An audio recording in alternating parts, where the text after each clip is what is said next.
Panjang by Chepty Brown.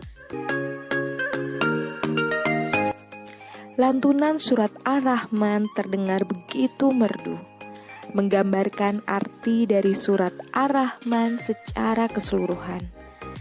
Nikmat Tuhan mana yang kamu dustakan? Seluruh keindahan bumi ini, laut, pohon, langit, semuanya tercipta dengan begitu indah. Seperti saat ini, similir angin berembus mengiringi prosesi pernikahanku.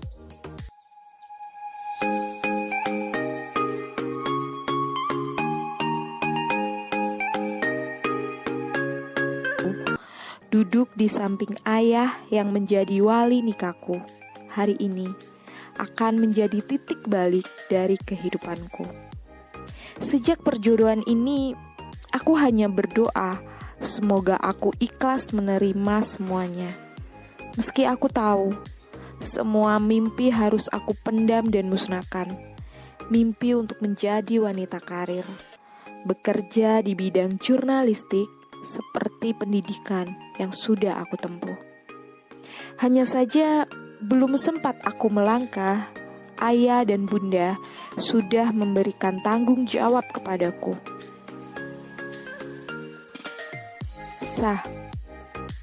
Aku tersadar saat ini. Wajahku yang sejak tadi menunduk kini terangkat. Ayah sudah mengusap punggungku dengan lembut. Hijab putih yang menutupi rambutku kini terjuntai sampai dada.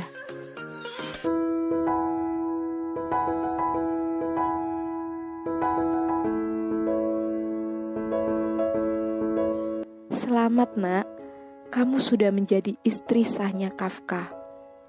Mendengar ucapan ayah itulah aku langsung menatap kakak iparku yang sekarang telah menjadi suami sahku.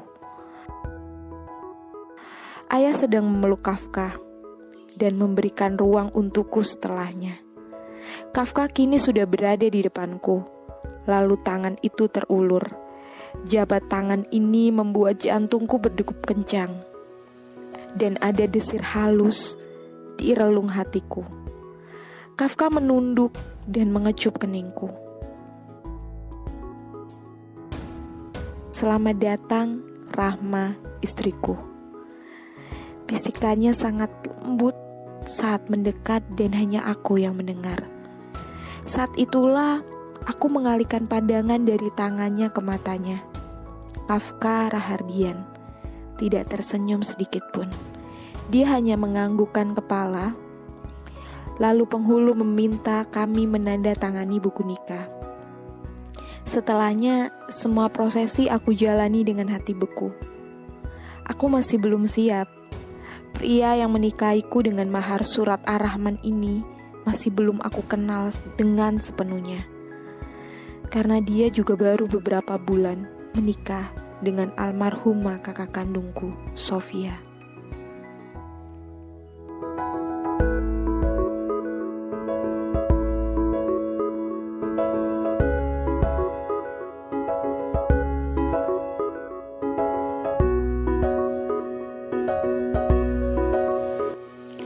Udah, gak usah nangis lagi, malu. Ucapan bunda membuat aku mengusap air mata yang terus-menerus mengalir dari mataku. Aku sudah berganti baju dengan gamis warna putih ini. Setelah prosesi akad nikah dan walimahan yang sederhana. Sore ini, Kafka langsung memboyongku untuk pergi dari kota Jogja ini. Kota kelahiranku. Kota tempat aku menaruh mimpi-mimpiku. Kota yang belum pernah aku tinggalkan selama 23 tahun ini. Tapi bagaimanapun aku mengelak dan menolak, aku harus menuruti suamiku, imamku.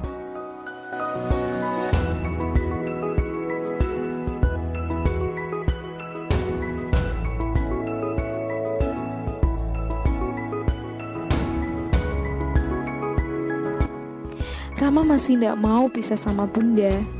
Jawabku mencoba membujuk untuk mengizinkanku tinggal 1 malam lagi di sini. Travel bagku sudah siap di ambang pintu kamar, dan Kafka sudah menunggu di ruang tamu dan sedang berpamitan kepada ayah dan juga kedua orang tuanya, Tante Niken dan Om Rian. Halama, cuma Jakarta kan? Bunda sama ayah nanti naik pesawat juga langsung nyampe. Udah, gak usah nangis lagi. Tuh, Nak Kafka udah nungguin, kasihan dia. Ambil cuti kerja cuma 2 hari. Besok juga langsung masuk kerja kan?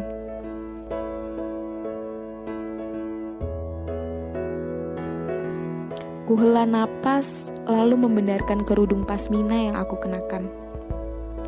Bunda tetap membela Kafka daripada aku putrinya. Kafka memang tidak tercela di mata keluargaku. Dulu Kafka menikah dengan Kak Sofia dengan ta'aruf, dan pernikahan mereka membuat iri. Karena Kak Sofia sangat bahagia selama 2 bulan.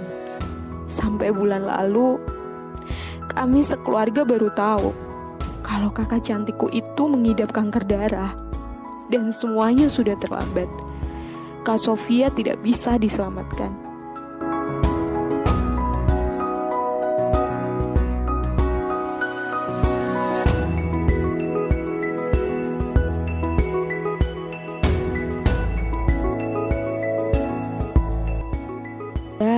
Hapus itu air mata. Jangan tunjukkan kalau kamu sedih menikah sama Nak Kafka. Dia udah baik banget sama keluarga kita. Dia nurut gitu aja saat ayah memintanya untuk menikahimu. Padahal Bunda tahu pria seperti Nak Kafka itu bisa menikah dengan wanita yang lebih cantik.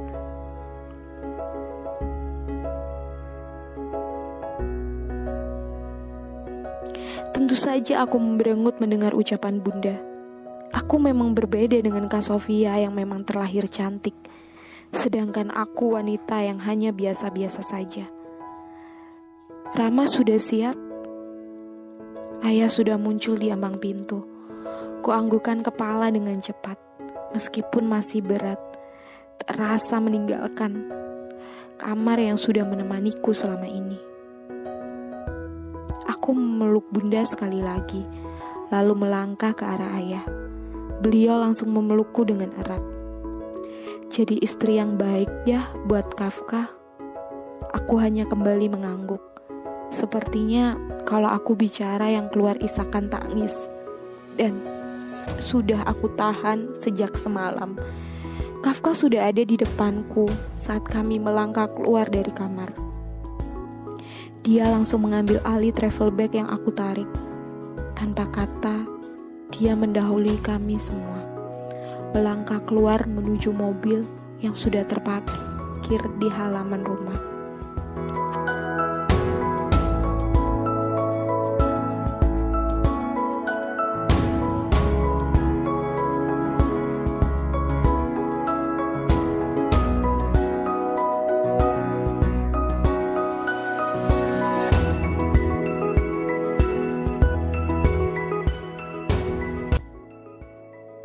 Hati-hati di jalan ya.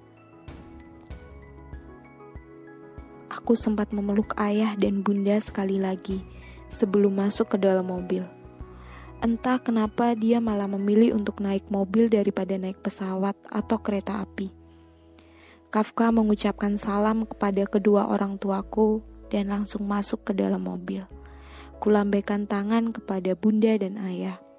Tapi seperti tadi, aku tidak bisa mengeluarkan satu kata pun. Akhirnya, mobil mulai berjalan.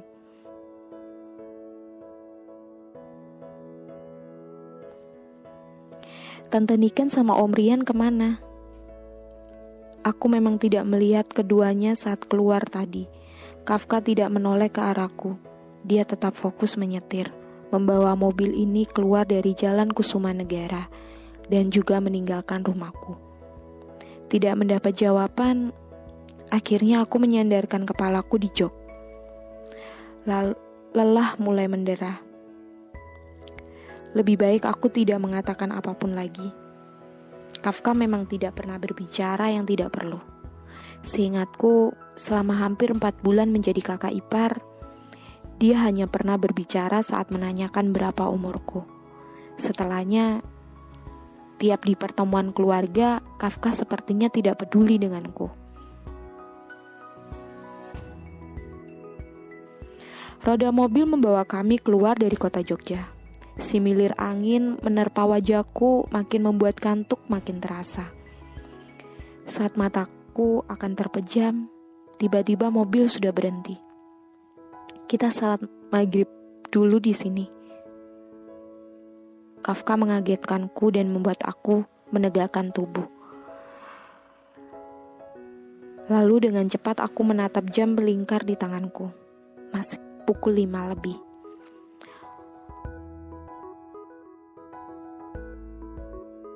Belum maghrib, aku menoleh ke arahnya dengan canggung. Kafka kini menatapku dan menghela nafas. Lebih baik menunggu daripada telat. Nanti, setelah ini, kita akan menginap di Semarang. Mas ada urusan pekerjaan, kamu jangan merengek. Setelah mengatakan itu, dia langsung keluar dari mobil. Dan ucapannya yang terakhir itu membuat aku kesal. Siapa yang merengek? Sejak tadi aku hanya diam. Apa yang akan terjadi ke depannya sepertinya akan membuat aku untuk selalu bersabar.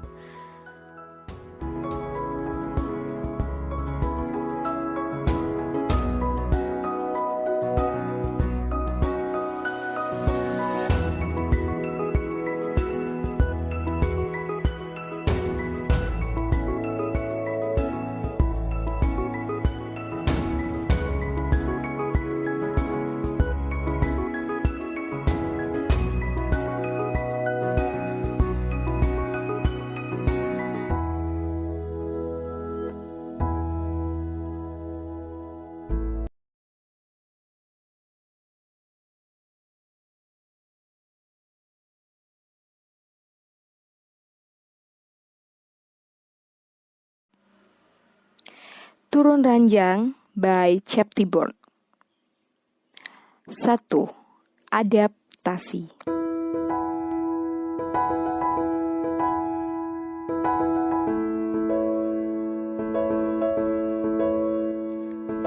Guncangan pada bahuku dan suara orang memanggil menarikku dari mimpi. Tidur nyenyaku terganggu. Tubuhku terasa begitu lelah. Otot leherku sangat kaku. Dan mataku baru terpejam sebentar. Dek, suara itu lagi. Akhirnya aku membuka mata, mengerjap untuk beberapa kali. Lampu kamar terlihat temaram. Tapi kemudian aku baru tersadar kalau ini bukan di dalam kamarku. Dek, sholat Isya dulu. Mas tahu kamu belum sholat. Suara Kafka akhirnya membuat aku langsung terjaga. Kafka sudah duduk di tepi kasur dan sedang menatapku tajam. Aku baru ingat, sesampainya di Semarang, Kafka mengajak menginap di sebuah hotel. Tapi begitu kita masuk ke kamar, aku sudah tepar dan langsung tertidur. Kafka sendiri juga langsung berpamitan untuk bertemu dengan klien. Memang sekarang jam berapa? Aku beranjak duduk dan kini mengedar pandangan ke seluruh kamar, mencari jam yang bisa aku lihat. Tapi Kafka sudah mengulurkan tangan untuk menarik tanganku, membuat aku terkejut dan segera menarik tanganku lagi.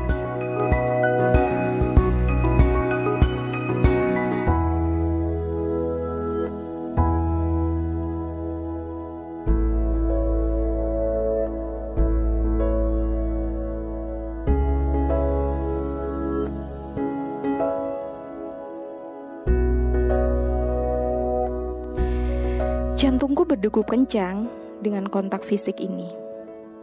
Ambil air wudhu. Hanya itu ucapan Kafka.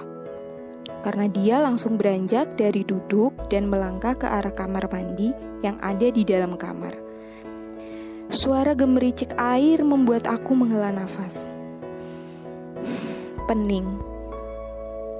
Mulai mendera kepalaku karena dibangunkan secara mendadak.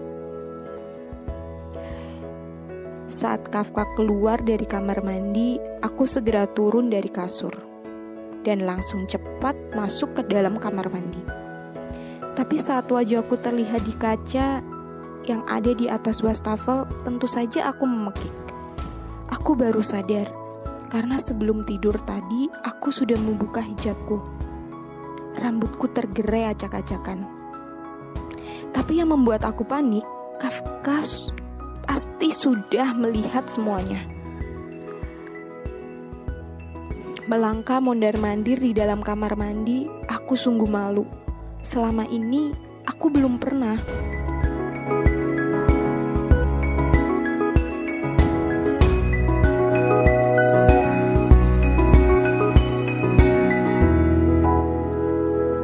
Ketukan di pintu kamar mandi terdengar yang membuat langkah kakiku terhenti.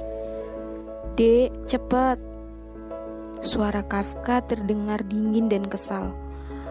Aku menghela nafas lagi dan langsung mengambil air wudhu. Saat akhirnya keluar dan kamar mandi Kafka sudah menyiapkan sajadah dan mukena milikku. Dia dapat dari mana?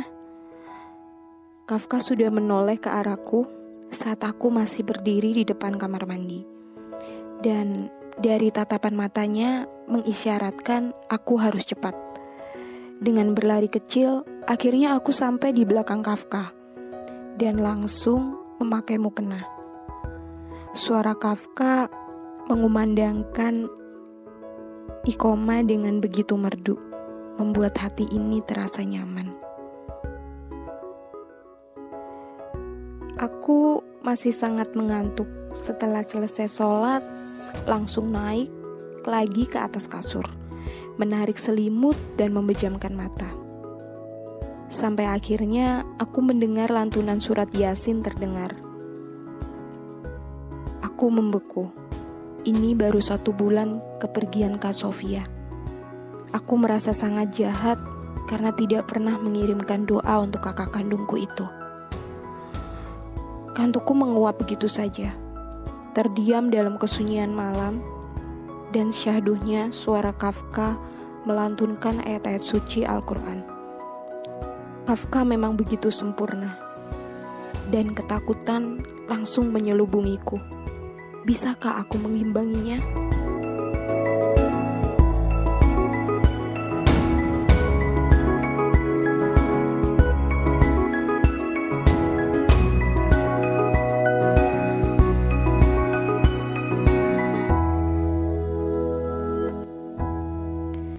Saat Kafka selesai, aku langsung merapatkan mataku.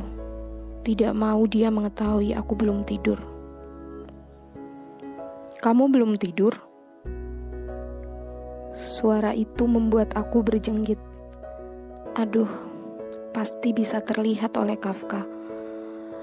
Aku akhirnya membuka mata lagi dan melihat Kafka sudah terduduk di atas kasur, tepat di depanku. Mas, dengan canggung akhirnya aku duduk tapi tidak berani menatap Kafka. Dia masih begitu asing untukku. Aku benar-benar tidak mengenalnya. "Kenapa kamu mau menikah denganku?" Pertanyaan itu membuat aku menatap sosok pria yang sudah sah menjadi suamiku.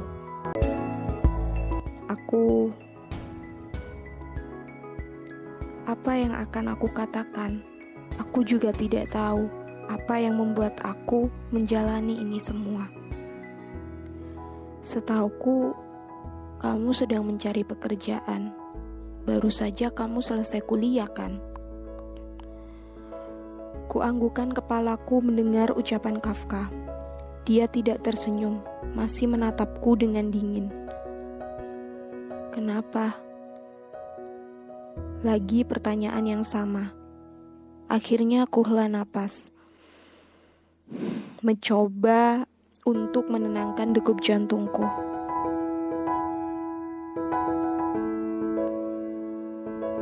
Rahma hanya ingin membahagiakan ayah dan bunda.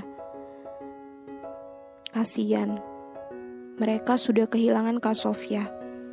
Dan Rahma tidak bisa membuat mereka sedih lagi dengan menolak pernikahan ini.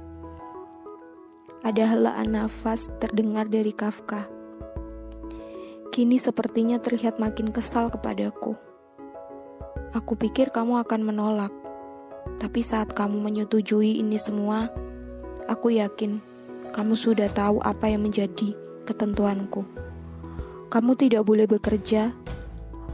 Aku menginginkan istri yang 100% ada di rumah.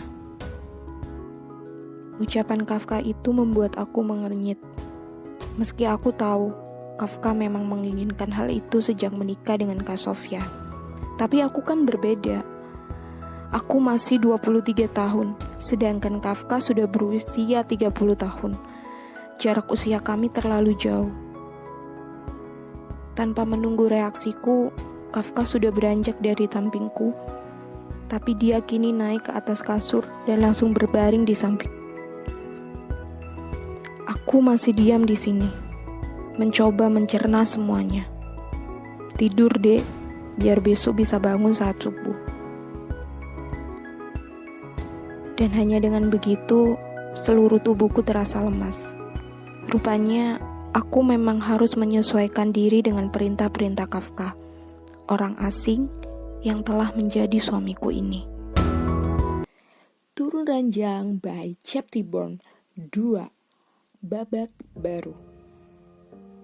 Aku masih sangat mengantuk saat Kafka mengajak untuk bersiap melanjutkan perjalanan. Setauku, dia akan tetap mengendarai mobilnya. Tapi dia membawa kami ke stasiun dan berganti dengan kereta. Sekarang ini aku duduk di bangku kelas eksekutif, menatap pemandangan yang terhampar di sampingku.